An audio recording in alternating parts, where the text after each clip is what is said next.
Good morning, class 8. Today we will read about periodization of history. This is page number 4.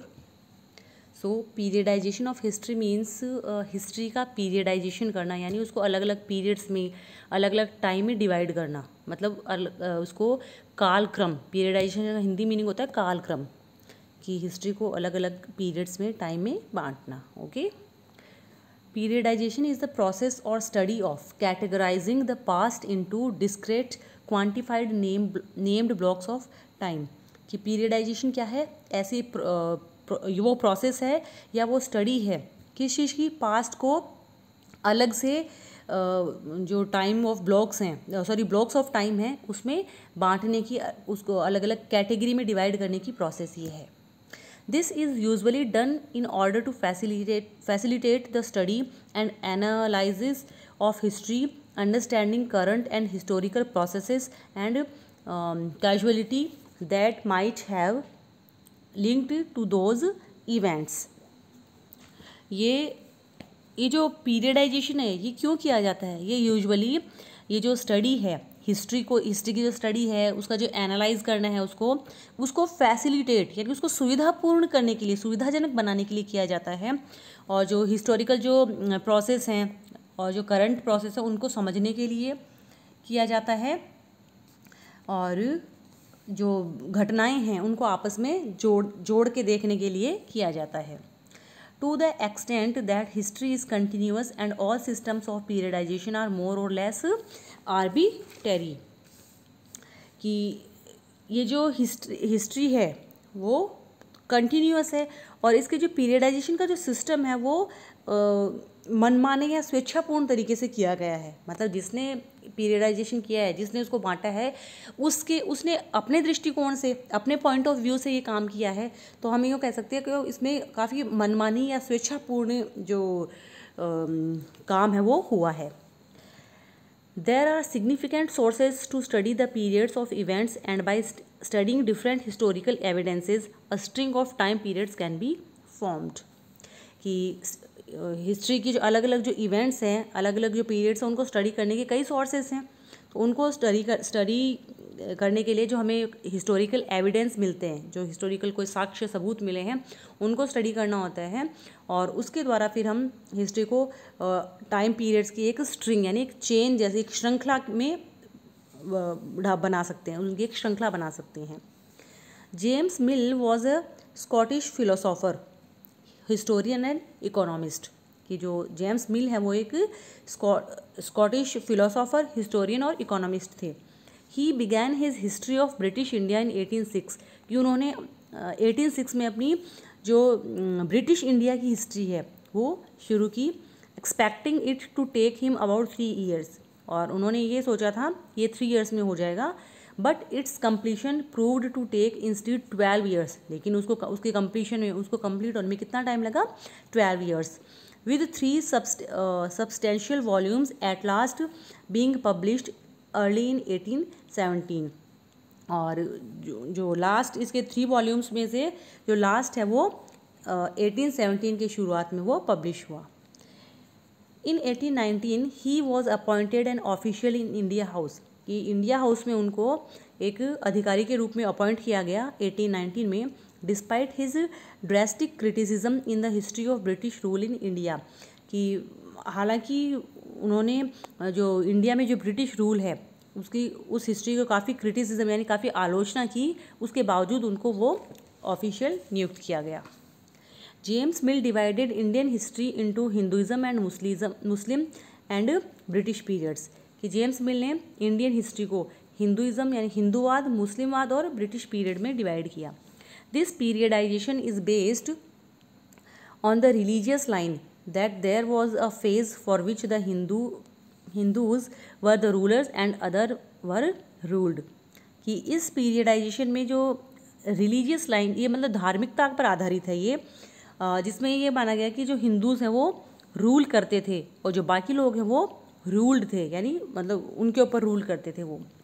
Then came the phase of Muslims and British. फिर Muslim और British लोगों का time आया. He had a colonial mind. कि उनका जो mind है वो कॉलोनियल था, मतलब कॉलोनियल यानी दूसरों पर राज करने की जो इच्छा होती है, इस तरह का उनका माइंड था। And thought Asians to have poorly civilised, और वो जो एशियंस, हम एशिया के जो लोग हैं उनको पुअरली सिविलाइज्ड यानी मतलब असभ्य मानते थे वो हमें। He felt Europeans to be superior, और वो अपने आप को यानी यूरोपियन लोगों को सुपीरियर समझते थे। It has been argued by many historians, कि कई हिस्टोरियंस के द्वारा इस चीज़ को आर्ग्यू किया गया है कि it is not correct to periodize the Indian history on the basis of religion of the rulers, कि इंडियन हिस्ट्री को रूलर्स के धर्म के आधार पर डिवाइड करना ये करेक्ट नहीं है। The problem with the periodisation of Indian history by James mill was that he divided the Indian society in 3 stages, कि जेम्स मिल की जो पीरियडाइजेशन था इंडियन हिस्ट्री का, उसमें ये प्रॉब्लम थी कि उसने उसको 3 स्टेजेस में डिवाइड किया था।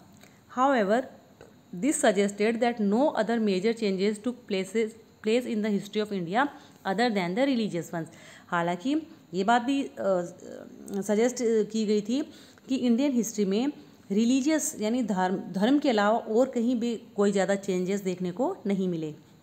During the Muslim and British there were thousands of Hindu and Muslim princely states, कि मुस्लिम और ब्रिटिश लोगों के टाइम पे काफ़ी लगभग थाउजेंड्स हिंदू और मुस्लिम प्रिंसली स्टेट्स थे। In fact, through this periodization, he tried to divide the people with their own specific identity, which was not correct. वास्तव में जेम्स मिल ने अपने जो पीरियडाइजेशन में लोगों को उनकी जो स्पेसिफिक पहचान थी, मतलब वो चाहे धर्म के आधार पर जो उनकी पहचान थी उसके अकॉर्डिंग डिवाइड करने की कोशिश की है, जो कि सही नहीं थी। Thus, the Indian scholars later classified Indian history into ancient, medieval and modern. But this classification has its own problems.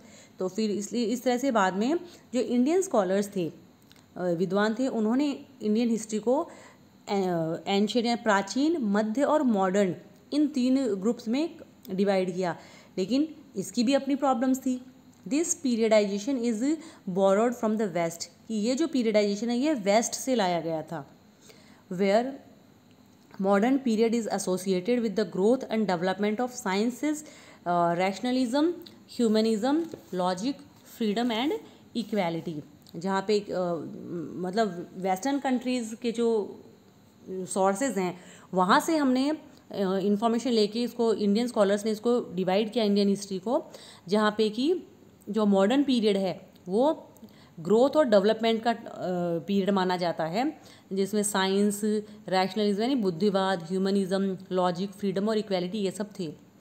The term medieval was used to describe a society which was not democratic and liberal, और जो medieval शब्द है वो एक ऐसे समाज के लिए यूज़ हुआ है जो कि डेमोक्रेटिक और लिबरल नहीं था, यानी लोकतांत्रिक और उदार नहीं था। However, in the Indian context, the British period in history cannot be termed as modern, कि जो फिर भी जो ब्रिटिश पीरियड में जो इंडिया था,